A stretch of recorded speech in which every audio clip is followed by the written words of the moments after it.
All right. Hello, everyone, and welcome to the final webinar of the series. Woohoo, you made it. So we could start off with just a couple introductions. I'm Joyce. You all have been stuck with me this whole time. It's good to see you all again. I'm one of the chiefs this year, one of the recruitment chiefs. And we are joined today by the amazing Dr. Patago. If you want to say hi. Hi, Ryan Bedigo, Residency Program Director, Perfect. part of the Joyce Fan Club. All right. So we're going to start and we're going to do some interview tips on kind of some like tips and tricks that we recommend for your interviews. And throughout this whole session, if you have any questions, feel free to just unmute yourself, raise your hand, type in the chat, anything of the sort. It all goes. We just want you all to be as prepared as humanly possible. So it's pretty informal. So with that, we'll jump in. Congrats on submitting ERAS. Woohoo! Give yourselves a round of applause. I remember when I like hit the submit button, I was like, whew, it was like sigh of relief, but also like a sigh of anxiety because you're like, oh, now I have to be like attached to my phone. So we've all been there, but congratulations on making it this far. Like you got to celebrate the little steps and then hopefully it'll all be smooth sailing from here. All right, so outline of today's talk, just like usual, we'll talk a little bit about kind of our institute here, and then we'll go into interview tips and then some Q&A. So first off, we are Harbor UCLA, also known as LA County Harbor UCLA. We are a county program. There are 3 programs in Los Angeles. There's also LA County General, which is formerly known as LA County USC. They're kind of over here in East LA. And then there's also the formal UCLA program, Olive View and Ronald Reagan, which they have 2 sites, which is half academic, half county. I thought this was confusing, not coming from LA, given the fact that there was UCLA and then Harbor UCLA, but 2 separate programs. We cover SPA 6 and 8, which is service planning area, which includes places like Compton, Lawndale, Inglewood, Long Beach, that whole area. We are a 550 plus bed hospital, level 1 trauma center, peds trauma center. We have critical care, semi-receiving, the whole shebang. And we are a safety net hospital, so we take care of absolutely everyone. For our ED, we have about 85 beds, which includes 7 of these like beautiful trauma resuscitation bays. You can see one of them pictured over here. I honestly didn't realize how nice our resuscitation bays were until I went on a tour for fellowship interviews, and I was like, wow, we are kind of spoiled, I'm not gonna lie. And we have 62 adult beds, and we have a dedicated pediatric ED as well, which has about 16 beds, which includes 2 of these trauma resuscitation bays. We see about 95,000 patients per year, and we have an admit rate / transfer rate of about like 1 in 4 patients. For our patient demographics, we serve a large Latino population. About 2/3 of our patients are Latino, and then about 10% are Black, and then we have a bunch of other races and ethnicities that come through our ED. In terms of our language diversity, over half of our patients are non-English language preference, specifically Spanish preference, and then we have lots of other languages that our patients speak. So if you speak Spanish, highly, highly sought after. It definitely comes in handy. We have lots of language services available, in-person interpreters, iPads, phones, cell phone apps. But if you speak Spanish, that's always very helpful. Okay, cool. We're done with that portion. Now we're moving on to interview tips. Okay, so here's the general way I kind of view it. So it's kind of a timeline going from left to right. It's preparation is the first step, kind of like where you're at right now. So you've submitted ERAS and now you're kind of like preparing for your interviews. There's the day of, there's the socials that come along with the interviews, and then there's also kind of the after interview component, and we'll walk kind of one step at a time. So first one, preparation. So my class was actually the very first class that did Zoom interviews because of COVID. And so everyone was like very new to it and things like that. Now you all are like old hat, like this is so easy. You've done tons and tons of like Zoom classes, Zoom everything. That being said, there's always certain things that you could do to prepare yourself just a little bit better. So the first thing is making sure that you have a decent background. Obviously, this is a really random background on my behalf, but for you, if you are able to be in a place that has like either like nothing on it or maybe like a strategically placed plant, something that's not distracting. Some people like to have their art or something along those lines. Those are all okay. Being in like a busy coffee shop is probably not ideal because that would be really distracting for people and it could be hard to hear.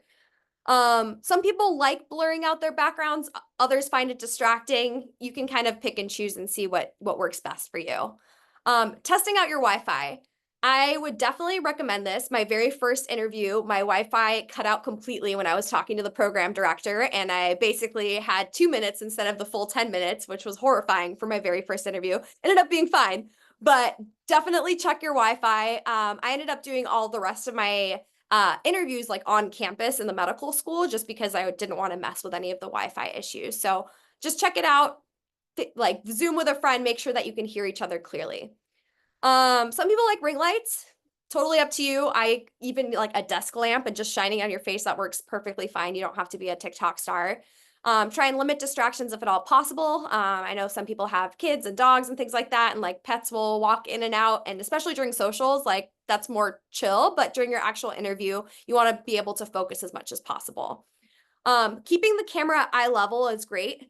Some people have it like really low and you get like a double chin and things like that, but having it be at eye level is perfect. Um, I guess I wrote pants question mark. So I honestly, full disclosure, wore like pajama pants for almost every single interview. I've heard of horror stories of people like making people stand up in the middle of their interview, but not for emergency medicine because we're way more chill. That's like more of like an optho or like hardcore surgery. So I'd say be comfortable, but don't be wearing something super crazy that if you had to stand up for any reason, that it would be horrifying. And then also another quick note is if it's in the room, be prepared to talk about it. I remember lots of people being like the interviewer would like look and be like, "Hey, what's that like book in the corner? Like, tell me about it." And you're like, "Oh, shoot." And so just if it's in the room, be prepared to talk about it. Cool. Any questions on this part? All right. Great. All right, so preparing some responses and practicing. So there are lots and lots of kind of like interview question banks that are out there that are at your disposal so that you can kind of go through and get used to some of these practice questions. You know, all the behavioral ones like what are your strengths and weaknesses? What would you do in this situation? Tell me about a patient encounter in which X. EMRA has some, if you just Google like emergency medicine residency question bank, you will find a whole list of them. I thought it was very useful to practice with a friend to start off of and just kind of like brainstorm some ideas and be like, oh, should I say this story? Does this sound weird? Does this sound okay? And kind of going back and forth. I think that's really helpful. And also there are certain places where you can actually do mock interviews. So a lot of medical schools will set that up for you. And if you can sign up to do a mock interview, it's good. And try your best to treat it like a formal interview, like dress in what you're going to dress, have the background, how you're going to have the background, the correct Wi-Fi, like try and mimic it as much as possible because that'll also decrease your stress the day of if you've already done like a proper run through. Um, my suggestion is to try and find 2 to 3 stories from medical school / your life that can be applied to most prompts. Some of the questions you will get, you'll be like, oh, shoot, these can't apply to anything. You'll actually have to think about it. But there's a lot of things there's a lot of like patient encounters and things like that that can be applied to a lot of different types of question prompts. So just coming up with those stories in your head and maybe jotting down a couple of details before you do your interview might be a little bit helpful for that. And then also, if there's a quote unquote blemish on your record, be ready to talk about it. So for example, if you have like a step 1 failure, if you have a class failure, if there's like something that's very obvious in your application that doesn't fit the rest of your application, just be ready to have an explanation for it. Most people have already kind of written a little blurb on their application, but a program director or assistant program director might ask you point blank about it. So just be ready to talk about it. All right. So preparing some responsive practicing. So these questions are probably the most common questions that you'll get on your interview trail. One, the classic, tell me about yourself. And you're like, I just submitted an 18-page packet about myself. Like, you know me. But you're starting from scratch. You got to prepare your elevator pitch. Kind of think about it as like 3 minutes or less elevator pitch. And also you can kind of think about it as like a way to map out what you personally want to talk about on that specific interview. So if you say like, oh, I'm really passionate about like X, Y, and Z, which led me to X place, things like that. So like plant those seeds and like set yourself up for success in the way that you answer that question.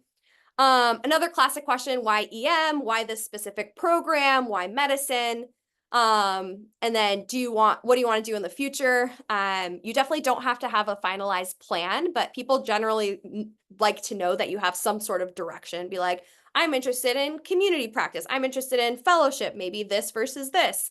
You don't want to list like every single opportunity under the sun because it doesn't seem like you've thought it through as much, but just having some sort of general direction, but being like, oh, but I'm open. I'm excited to see what else is out there. Strengths and weaknesses, another classic one. And then also tell me about your hobbies. Because emergency medicine, we love hobbies. So that little like interest and hobby section, that's probably gonna be like the most read section on your application, full disclosure. So people will bring those up. All right. Another big part is do not memorize responses. I love this GIF because I love up, but if you sound like Russell being like, good afternoon, like, tell me about yourself. Like, I am this person, like we can tell that it's like very, very rehearsed. And honestly, after doing a bunch of interviews, you might slip into it a little bit just because you've said these responses so many times, but try your best to kind of like be in the moment, match kind of what your interviewer is asking and saying and match their tone. And it's good to have bullet points, but I wouldn't try and memorize and write out word for word exactly what you want to say, because sometimes that can make you stumble a little bit.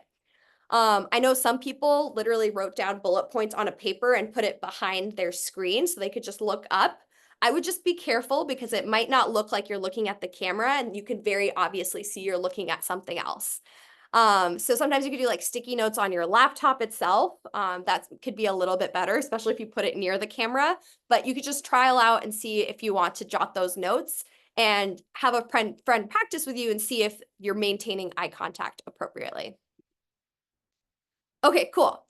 Preparing for individual programs. So do your homework when you get an interview invite, and they give you a list of your interviewers. I would say definitely try and look them up if you have time to. You don't have to know their entire past medical history or anything like that, but knowing like a couple of points, like what position they are in the current institute, and maybe if they have a specific interest, just those two things alone can really help you come up with very specific questions for that person that'll get them excited, because people love talking about themselves, especially if you like get them started on a topic that they like. So for example, instead of saying like, cool, you're a toxicologist, you could instead be like, oh, I see you're a toxicologist. I have a little bit of interest in tox. How's the tox exposure at this program? That's like golden question, because then that'll like launch them. Obviously, if you're not into tox, don't ask that question, but that's an example of a way that you can kind of learn something about a interviewer and then kind of plant that seed. If you don't have time to look up the interviewer, it's okay. Like, don't panic. It'll be fine. And you can also flip the question back at them, basically about like, they'll usually like tell you a little bit about themselves before they jump into the interview as well. So it's not a big deal. Cool. Preparing questions for your interview. I will tell you this right now, if you have not already, but you will absolutely get sick of hearing, do you have any questions for us? You're going to hear this literally incessantly. Every single interview, every single info session, every single social, and they're going to say it a lot. I remember having like one interview in particular where the interview just started and it was like, this 20-minute block is for you to ask questions. And I was like, I can't do this.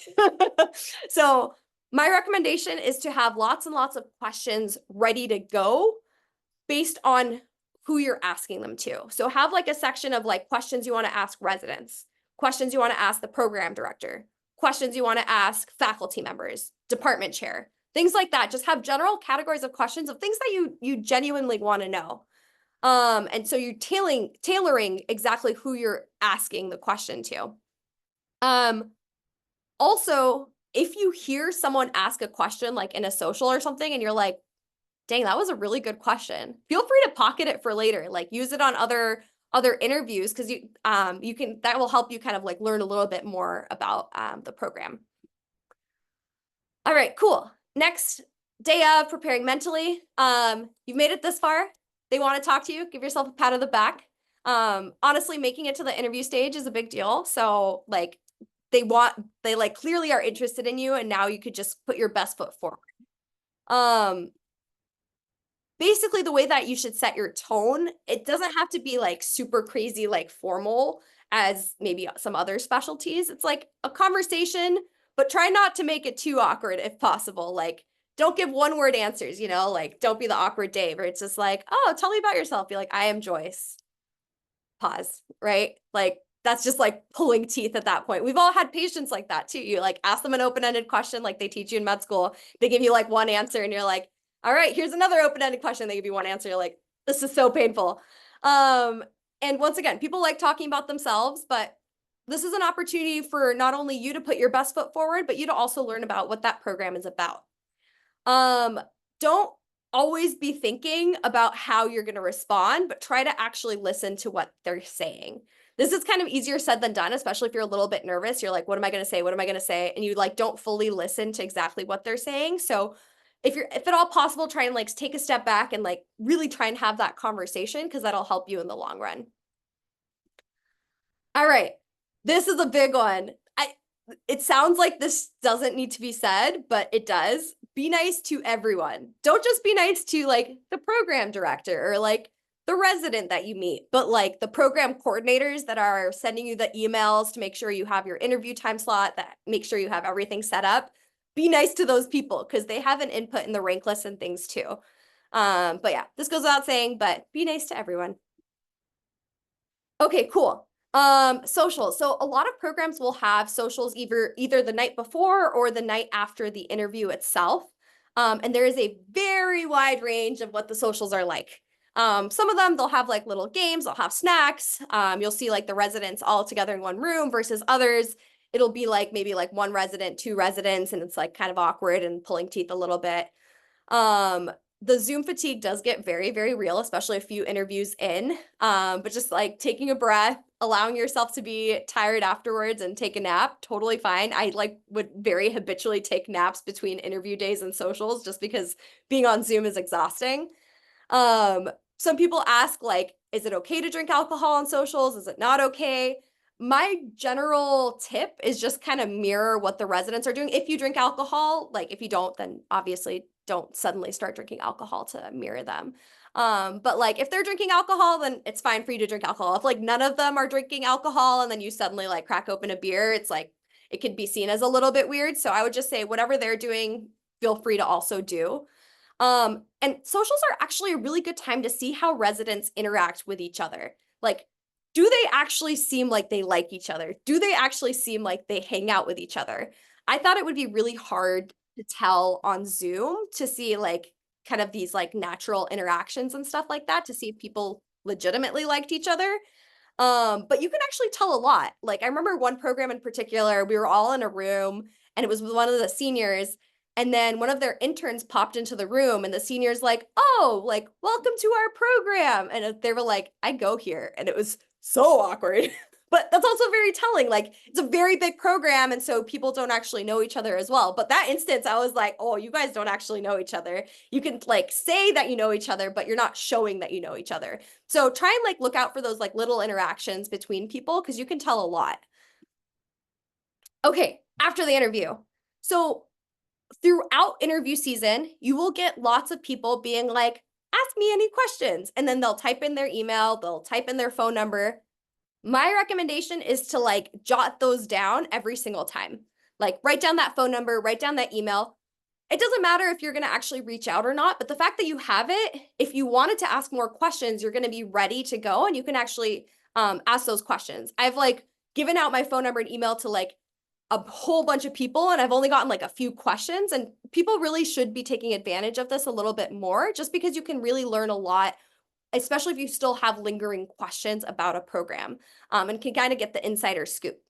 Also, if you have like friends or mentors that have connections to different programs, like now's the time to like talk to them and see what it's like.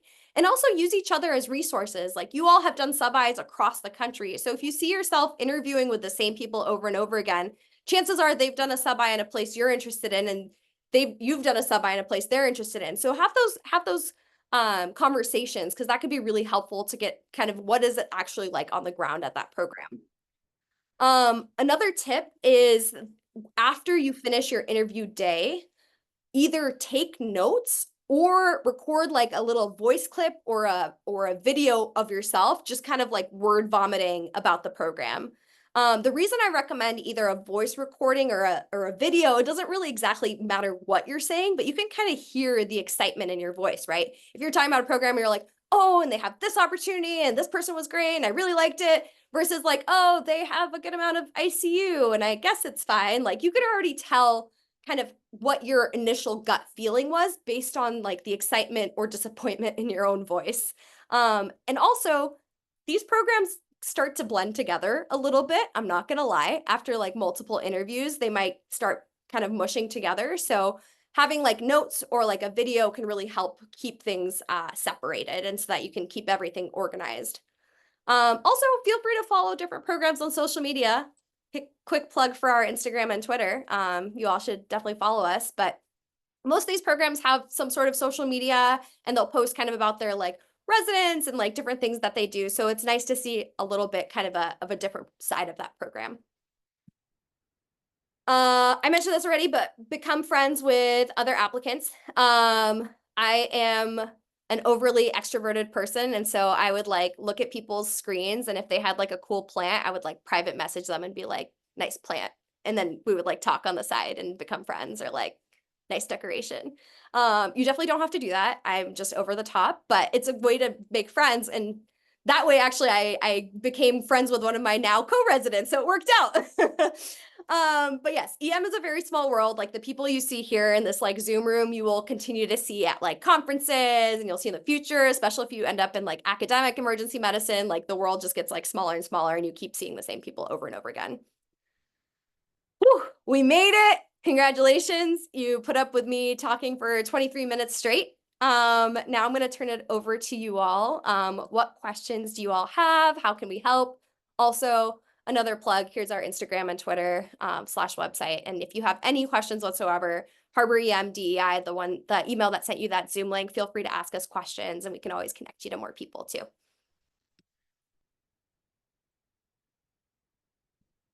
I'll check the chat too.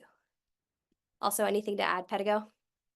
No, that was very efficient and comprehensive. Yeah, I agree. It sounds silly like to have a bunch of questions kind of like prefabricated, but it is like a little awkward when an interviewer is like, you're having this interview and then like, do you have any questions for me? And you're like, no. And then you're like, it's just like a weird way to like end the interview. And I would echo like Joyce to make sure like, just kind of one, don't ask a question that's like already covered in the presentation or like readily available on their website and be like, oh, like how many weeks of ICU do you do in the intern year? I'm like, oh, we talked about that during like the presentation. And also like tailoring like the right question to the right person. So asking the residents about where people live is probably more helpful than asking me where residents live. Although I do know where residents live. But like in terms of the experience of like the resident like life experience in SoCal, I'm 15 years removed from that. But I could probably at least give some information. And like similarly, if you're interviewing with the chair, like, being like, oh, what moonlighting opportunities do you have? It's like, well, that's like probably an important thing to figure out, but also probably something that's like better to ask the residents. It just might like give the wrong impression, although Joyce is currently on a moonlighting shift getting paid $150 an hour to give this talk, so props to you, Great, Joyce. we love it. Yeah. But yeah, now we can just ask for the first time this interview season, do you have any questions for us? I got a few private questions that we can go through. So first one on my list is, do programs usually send out who interviews you prior to the session? Yeah. A lot of the time they'll send you out some sort of general schedule and say like, okay, at this time you'll be meeting with this person. They're the PD, they're the APD, they're a faculty member. They'll usually give you like a little blurb. It's a range for when you will get that information. Some programs are like crazy on top of it. It's like a month out and they give you that information, which is wild. And then other programs, it'll be maybe the night before, or you don't get it and you just show up and they're like, you're in this Zoom room, and they like throw you in a Zoom room. I see a hand up. Hi, my name is Marsh Tanya. I just have a question on updating programs, like if you have a slow that's coming in later, or like a step 2 score. They always say like don't bombard the programs because they're looking at all applications now, but what's the consensus? Yeah, good question. I am totally fine if people reach out with something where my decision might be different. If somebody emailed me just saying like, hey, just letting you know I'm really interested, and they'll be like, great. But if they say like, hey, I'm really interested and I have a new slow and I have a new like step 2 CK score, whatever, then I'm totally fine with that. I mean, I know I'm going to get like, many hundreds of emails during this interview season. I'm just like resigned to that. And so usually when someone emails me and says, hey, like I have an update, I just log in, open up their application on Thalamus, and then look at the new slow, look at the score, and then I just jot like a quick little note saying like, hey, I got an email. There's news, like, now they got a top third at Highland or whatever. And I just add that to their file just to make sure I have the most updated information on that applicant. Totally fine getting emails. Yeah, great. Thank you. I also Yeah. had a question. Mhm. I was wondering, I received like kind of different advice on like the tell me about yourself question. Um, is it preferable to do like tell me about yourself in terms of like why, like what brought me here in terms of my like professional career, or is it like, oh, my name is Rafida, I grew up here, I like kind of like who am I as a person completely outside of the professional realm? It's a good question. I think different people will tell you different things. My general approach to that question is I'll do like a really quick, like 20-30 seconds about like my background, and then I'll jump more professionally afterwards. Be like, I can give you, I guess I can do my tell me about yourself question, but I'm like, yeah, I'm like, my family's from Egypt, but I was born and raised in California. I went to Berkeley for undergrad, Iowa for medical school, and now I'm currently a resident at Harbor UCLA. I really like X, Y, and Z, and I'm excited about doing emergency medicine or doing X because of my background in X, Y, and Z, something along those lines. You want to be able to plant those seeds, but I think saying some of like the more things about your background and things that they might not necessarily get at like point blank from your CV is nice because you can, one, talk about it, and two, it makes you more of like a human as opposed to a piece of paper on an application. But I don't know, Pedigo, if you have other thoughts on that. No, I hate that question because it usually means they didn't read their file. No, yeah, I think that I agree. I think this is, if they ask that question, either they just want your own perspective on what's important to you, right? Or they didn't read your file, or both. And so I think then I would use that time to basically like get across what's most important to you, because that'll kind of steer like the subsequent interview conversation, right? So, if I said like, hey, I was born and raised in Northern California, did undergrad, med school, and residency and faculty in Southern California, that would be a different kind of like steering of the conversation, because it'd likely be more about like that versus like, went to UCLA and went to Harvard for residency, was chief resident, was clerkship director for 5 years, was APD for 4 years, and the residency program director for 2 years. Like that would like steer the conversation differently. And so it just is whatever, whatever you really want to convey to the interviewer, and like how you want to steer that conversation. And there's no like right answer to that. All right, awesome. Thank you. I see Marsha Tanya with another hand up. When it comes to blemishes that you mentioned in the presentation, is it more so that if a program asks, that's when you tell, or is it like when they ask about a hardship to just bring it up and put it at the forefront, or is it kind of like don't ask, don't tell? Definitely if they ask about it, have a good response ready to go.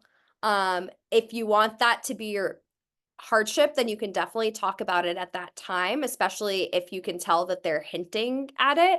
Unless there's like a very significant hardship in your life that you would prefer to talk about instead. But otherwise, you don't necessarily have to be the one to bring up that part of the conversation. But that's my opinion. I don't know. Better go. Yeah, it's tough. So I would say if there's a red flag in your application, it has to be addressed somewhere, whether it's in your application, whether it's in the interview, like, because I will tell you what often happens, not often, but occasionally happens, I guess probably be a better, like over the last, 15 years I've participated in rank list meeting, what sometimes happens is there's a red flag and we're all sitting around in rank list meeting. And we're like, wow, this person had this thing. Like, what happened? And then all the interviewers are like, I don't know. And then they're like, ah, I don't know what to do with that information anymore. Versus like, had that been talked about, and then the interviewer was like, oh, they failed step one. They're like, their family member died that same month, and then they did great. Like, then that's like a different vibe, essentially. So yeah, I would try to make sure it's addressed somewhere. Yeah, you want to set yourself up for success because a lot of people will tear your application apart. Like if they're putting you on their rank list, they are going to read it like line by line just to make sure that everything is teed up and ready to go. Another question from the chat. From your experience on the interview trail, what were some of the most unexpected or out of left field questions? I love this question. This is so funny. Let me tell you all a story. So on one of my interview days, I showed up, and I will not say what program this was, but I was like excited. And then they set me up with a department chair for one of my interviews. And I was like, great, I'm ready to go. I like get on the Zoom meeting, and like 5 minutes pass. He's not there. 7 minutes pass, 10 minutes pass. So I messaged the coordinator. I'm like, hey, like just wanted to make sure I'm in the right room. Like, I don't know. And she's like, oh, sorry, he's not there yet. Let me go find him. And she like went, found him 5 minutes later. She like found him. He like gets on the Zoom call. This guy is like leg over leg, like chilling back, looking at my application very clearly for the first time, like flipping through a paper, like looks at me, looks at the paper, and is like, sounds like you should have applied for family medicine. And I was like, what? And it was like, this is an emergency medicine residency interview. Like, so I like started the whole interview by like trying to defend my desire to go into emergency medicine. And like the rest of the interview was just like derailed at that point. Cause like they always ask like, oh, what questions do you have for me? Right. And so I was like, oh, like what are traits that like successful residents have had in your program? And he's like, well, there was one buffoon that somehow graduated. And I was like, oh my God, who is this guy? Or like, I was like, oh, as like department chair, like what exciting new changes are coming to the department? And he's like, listen, I've been running this department since 1995, and everything is going great. It's steady. You can't just run a department like a sports car and swerve left and right. You got to be steady. And so anyway, so you will have weird interviews. That was probably like, that'll be like burned in my head forever. That guy is no longer the department chair, if you were wondering. Not because of me, but probably because of some other reasons. So you'll get some weird questions. I think just like maintaining composure, like taking a second to think and answering. There's also certain questions that are just like straight up like out of bounds. They are not supposed to talk about it. Like, are you pregnant? Like, that's not a thing that they can ask. Like, they should not be asking that. That's like a red flag. That's like a violation. What are other questions that they can't ask about? Yeah, so it's all kind of prefaced with that. If you bring it up first, it's fair game. So if you talk about like a spouse or something, like I can ask you about your spouse. But they basically cannot ask you about, it's actually quite a few things. But basically anything about family planning, like marital status, like, things and things like that. They like absolutely cannot ask you about. In terms of like, there's like a match codes of conduct that probably has a more exhaustive list. But those would kind of be like the biggest one. That said, if you say like, what is the parental leave policy because I'm considering like having a child during residency, that's like a totally different thing because like you open the proverbial floodgates. So I think, and it's hard. Some people ask like if I'm planning on having a child, like like what do I do? Do I tell the PD about that? Do I not tell the PD about that? I think there are, and I put a link in the chat, like in terms of things you're not allowed to ask.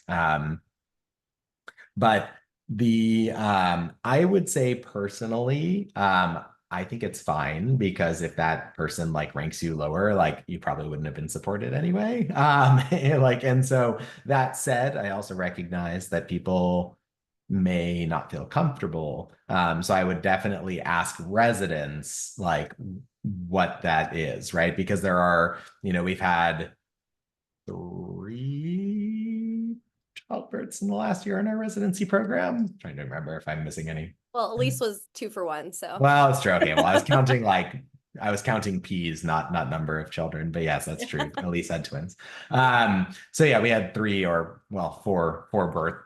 babies from 3 people. And so like, then the residents could be like, oh, like you should talk to Elise, you should talk to Elizabeth, you should talk to Nate. Nate doesn't count because his birth was like 2 weeks before graduation, so we just graduated him 2 weeks early. But yeah, I think that in that case, so yeah, I would ask the residents and see kind of what the vibe is. Now, if it's never happened before, it's a little tougher to know how much you'll be supported.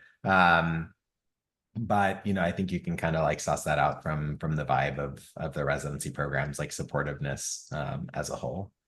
You also don't have to like sell yourself, right? You don't have to be like, I'm planning on X, like, how will you support me, right? You could just be like, oh, in general, like, how has your program approached like X, Y, and Z? Like, can you name a time where like your program has supported residents with like unexpected news? Like, there's different ways to ask the question, and like as residents, like we get what you're asking, and we'll like launch into a whole like explanation because we know that it's also like awkward to ask some of these questions, and you don't want to like out yourself.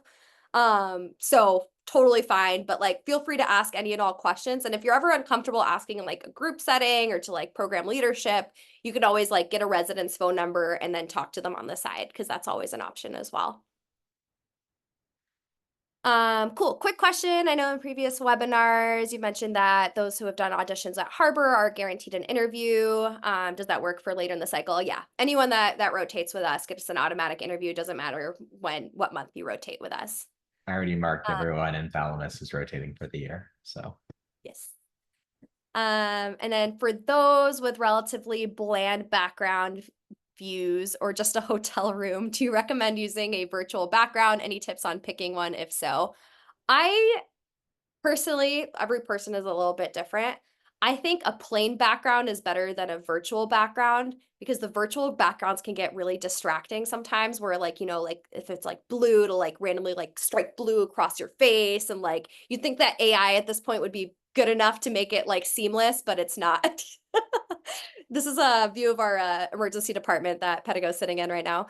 But I lean towards just a plain background is totally fine. Even if it's just like plain white, like that's totally fine. I think it's better than a distracting background. Cool. Now that you're on the other side and almost done with residency, yay! Are there any questions you wish you would have asked the residents or PD if you could go back in time? Ooh, that's a good question. I think one question that I stole from a different applicant that I really liked was kind of like along the lines of like, how has your program leadership been responsive to like issues that have come up, or like change, like things that have necessitated change, just to see like if the residents are like, we hated X and we couldn't get it fixed, versus like, oh yeah, like a few months ago we had this problem and this is how our leadership addressed it, now it's fixed. Those are very different. Also asking questions like you'll hear people ask like, oh, what are things you guys like to do for fun? Which is a great question, so you can get a general idea, but asking them like, oh, when's the last time you guys hung out with your co-residents? Because if they have to like stop and think and be like, well, I guess like 3 months ago we maybe watched a movie, versus like, oh, like 3 days ago we were over at like so-and-so's place and we did this and did that. So I think that sort of question is very telling as well. Just because it kind of puts them on the spot to make them think of like the very last time. But you'll find kind of like what questions work and don't work, and you can like use questions, and if you hate it, take it out and like just recycle through them to see what works best. I can't hear Joyce because I'm on the phone, but I love the body language. This is so funny. Okay, if you are couples matching and it does not come up naturally, should we bring it up ourselves? Oh, good question. I don't know. What do you think, Pedigo? Well, I mean, when you've submitted ERAS, if you decided to disclose that you're couples matching, we see it in your application anyway, right? And so I think it doesn't really matter if it comes up. I think if you are couples matching, I couples match. If you're couples matching, the most important thing is that you apply to programs that have lots of geographic permutations that work out. Like for Harbor, for instance, that's a great choice for couples matching because UCLA, LA General, UC Irvine, like Loma Linda is probably a bit of a stretch, and like a bunch of other programs like Kaiser Sunset, depending on like what specialty they are, et cetera. Like all those are totally fine for couples matching versus like if you're in a program where there's only one program in the city, like that's really tough for couples matching, right? I don't personally think it really matters to bring it up. We see it on your ERAS application, and if it's someone who I'm personally ranking highly, I reach out to the other program directors and just be like, just letting you know, I really want this person. And so, and that even came up on my interviews, like like I interviewed at a program, and the program director I was interviewing with was like, "Oh yeah, I already talked to the PD for your wife's program," and she's like, "Guaranteed match." And I was like, "Great." Didn't go there, but I appreciate it. And but yeah, I think it's totally fine. I did EM at Harbor. My wife did pediatrics at UCLA, and then critical care at CHLA, and now is faculty at Harbor. Me. So Joyce can admit to my wife whatever she wants. Nah, we love both Dr. Pedigos, don't worry. Cool. Another question is, can a program withdraw an interview after offering an invite? That would be horrifying. I think I maybe have heard of, this is like my year when everything was like brand spanking new with like Thalamus and Zoom and all the interviews and things like that, of some programs being like, we have 20 spots, who wants them? And then they send out interview invites to like 40 people, and it's like, rah, and people That like is trying now an to NRMP violation. now it's like, that's not okay. In terms of like offering you a spot and then taking it away, I haven't heard of that happening, at least in like the last year or two. Have it'd have to be something pretty egregious to like withdraw an interview offer. So yeah, you cannot offer, that said, your interview invite could time out, right? So we cannot give out more interview invites than we have spots. However, we have to give, I think it's 48 hours for applicants to respond. And so it is possible that if you just like, ghosted us for a week, we could withdraw your interview invite and give it to someone else, just because we would assume you're not interested if you didn't respond. Actually never happened to me. One or two people though, so I even put in the email, like, if you don't hoard interview invites, like if your plans have changed, like, it's totally fine to decline the interview. I think last year, like 3 or 4 people declined the interview invite that we sent out. That's totally fine. But I don't think I've ever revoked an interview invite. Yeah, I would just be also like open with the program. Like, one strategy that I used is like for programs that I like wasn't really sure about, but gave me a really an early invite. What I did is I like purposefully kind of booked them a little bit further down the interview cycle. So like I got invited in like October, I booked it in January. And then by that point, I had a few other interviews that I was more interested in and had a little bit of interview fatigue. And at that point, we were like limited to, I don't remember the exact number of interviews, but I realized that I wanted the other ones. And so I canceled the interview, but it was also like 2 months in advance. So that gives them plenty of time to refill that spot, because you don't want to like screw over a program. Because once again, EM is a very small world, and people will remember if you're like the day before, you're like, just kidding, I'm not coming. And then they're like, they can't, that spot is lost forever for them. So just kind of being respectful and telling people ahead of time if you want to cancel an interview. And that's, once again, that's totally fine. Yeah, 100% agree with Joyce. The data show it doesn't matter when you interview in terms of your chance at matching. So if you interview in November versus January, there's no difference. There's no like front loading the interview, doesn't really matter. So if you're on the fence, do it in January and then cancel it so we still have time to like fill it with someone else. Which Oh, totally snap. okay. Are you doing some evidence-based stuff right there? Yeah, that's Look at right. the data. That's right. Bring out the data.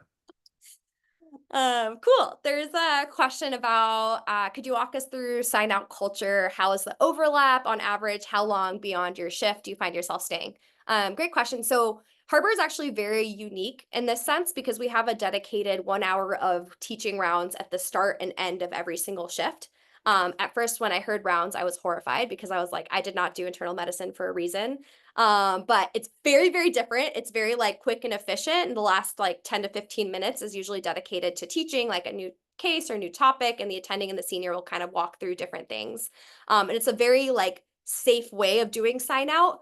Lots of programs will just do like one-to-one, like intern to intern or R2 to R2 sign out, and it's like 10 minutes, and then people who are on their way out are like, peace, and they like leave, and you're like, I don't know, they ordered this troponin, now it's abnormal, like I don't know what's happening, versus like the way that we do rounds, it's like you really have time to kind of talk over everything that you want to talk about for that specific patient.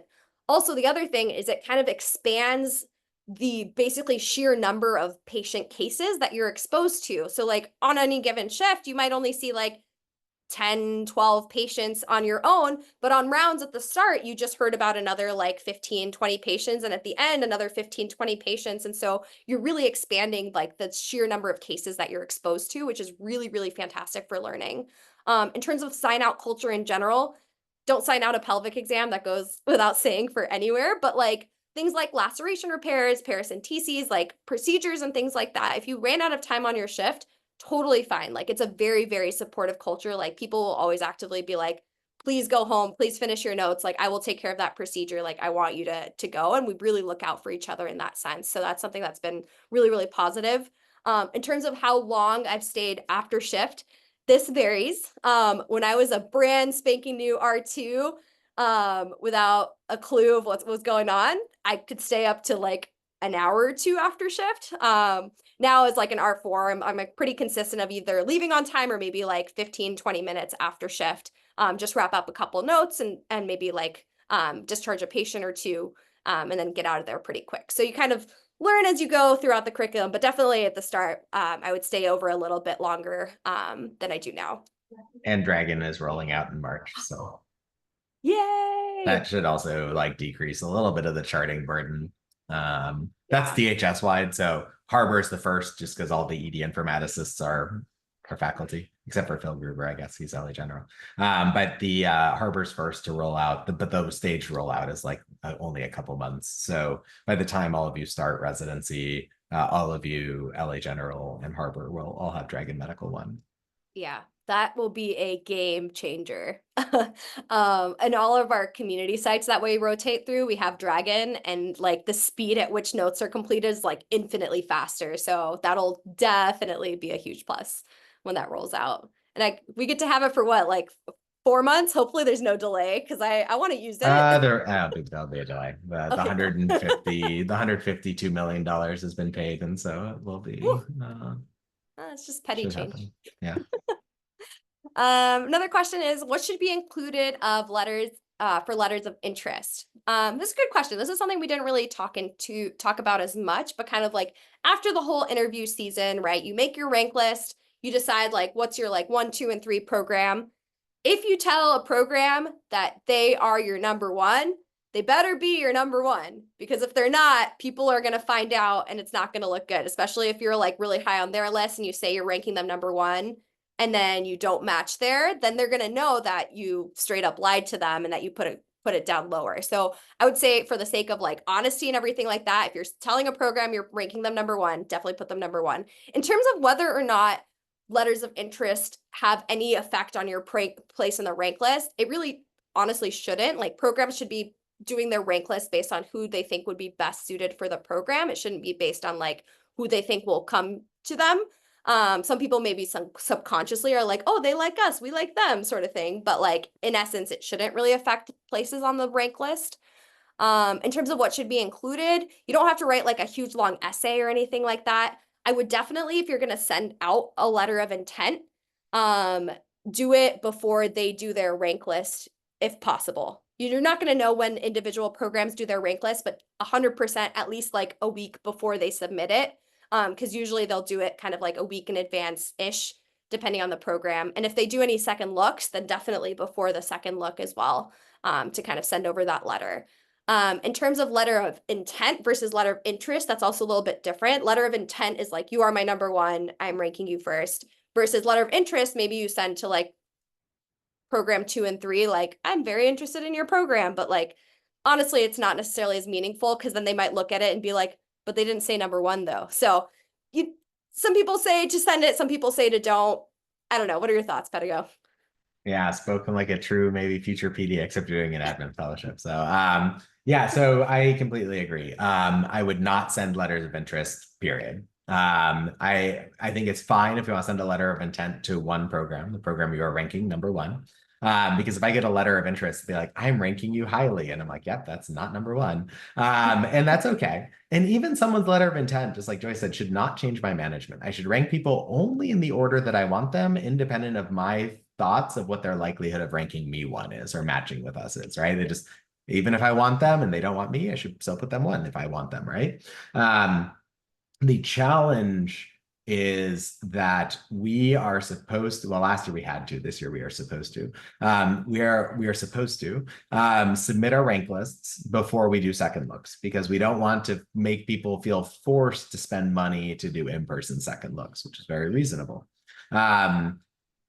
So the problem is if you send a letter of intent, you're going to say, Harbor, I'm ranking you number one. And then you're going to go on a second look for a few different programs potentially.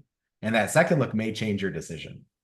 But you've already sent one program the number one. And if you wait till after the second looks to send it, it can't change your spot on our rank list because we've already certified our rank list before you went on your second looks. So it's a very weird paradigm where like you have to say tell someone that you're ranking them one before going on second looks for potentially other programs. So, I have some lenience. I know there's actually one applicant last year who said they were ranking us one and then did not. The other people did. I will not out that person, but that's fine because in this case, I bet you they just went to another second look and they were just like they were swayed, from vibes or from like whatever.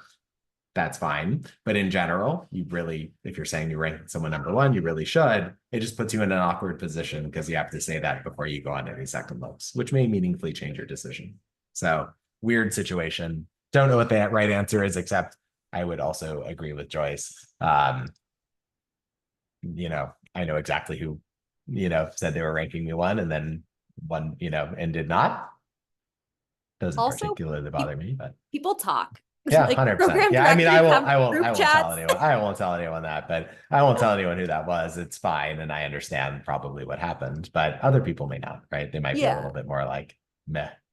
But if you tell like two separate programs, like I'm ranking you one, like those two program directors might actually be buddies and you might be shooting yourself in the foot at that point. So just honestly, the best policy, send it if you're certain. If not, I wouldn't send anything in particular.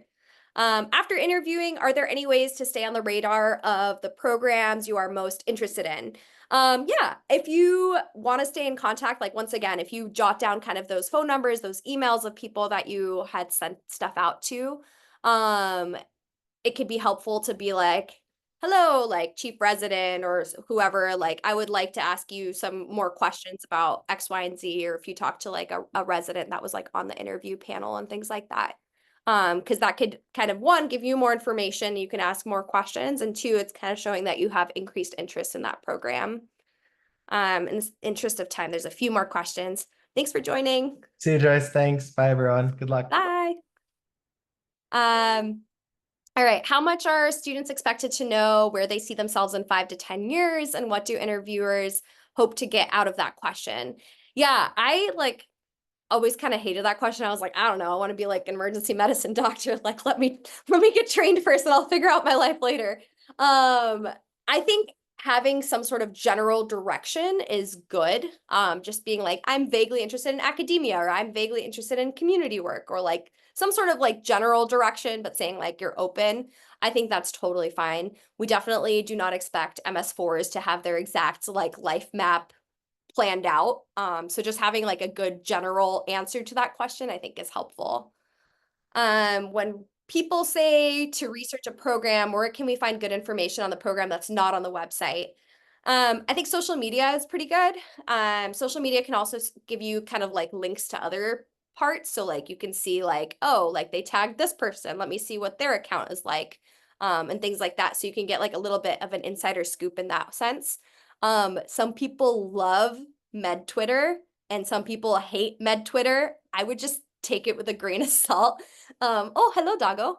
So I would just like you can look at the stuff on Med Twitter, just don't let it stress you out. Cause I know some people will get like really sucked into like all the drama that is Med Twitter sometimes. And they're like, I don't know, I'm not good enough. And like, I've seen people like spiral because of Med Twitter. So just being able to like read it, but like take a step back, I think that's fine. But like social media is really good. Reaching out to individual residents and programs, I think that's also very helpful to get the insider scoop.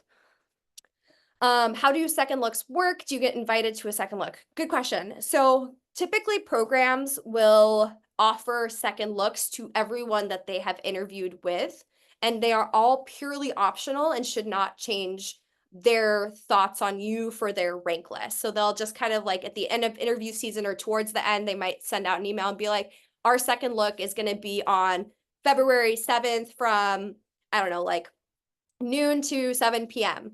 Every program does it a little bit differently for second looks, but it usually involves some sort of tour of like the hospital or the emergency department, and maybe some sort of social where you get to meet some of the residents. That's like usually the general structure. Some might have like games, a bar, like beach, some other like activity, but that's usually like the general setup. We will try and coordinate with the other LA sites as well. So with UCLA and LA General, just to make sure we don't have the same day. And sometimes we're going to try and do it so it's like 3 days in a row. So if someone is applying to all three and they're applying from like New York, they don't have to like fly out to SoCal 3 separate times, because that is ridiculous. Also, it's like expensive. So we recognize, and if you can't go to second looks, like no big deal, like don't worry about it. You can still get information about that program in other ways. Not sure if second look is in person. Opportunity to visit Harbor UCLA this interview season to see the institute. Yeah, so we are definitely going to have an in-person second look. Last year it was in February-ish. And so we'll definitely send out information in terms of like visiting and tours and things like that. I would have to ask the higher ups, because sometimes there's like some restrictions based on like HIPAA and things like that, but definitely 100% for second looks. We have opportunities to come visit. And then thoughts on programs offering in-person and virtual interviews. Yeah, I like virtual interviews because, at least for me, I was like, I'm broke, to be honest. Like, I'm 200K in debt from medical education. Like, I can't just spend all this money like flying out to all these different programs and spending money on hotels and food and like everything in between. So I think virtual is totally fine. I think some programs that have the option of in person, they might be trying to sway you to do in person if possible. And if you have like the means to do it and the time to do it, then you can get a lot out of a program from being in person, but definitely don't feel pressured to do so. I would say like view it as an option. If you can, great. If you can't, no big deal. All right, 1 minute left. Any burning last questions, anything of the sort? And once again, feel free to email the harboremdei@gmail.com with any and all of your questions. I can connect you with people if you have specific interests on anything of the sort. But we are just happy to help in any way that we can, and we're excited for your future. Good luck, everyone. You're all going to be great. All right. Have a good rest of your Wednesday afternoons. Bye.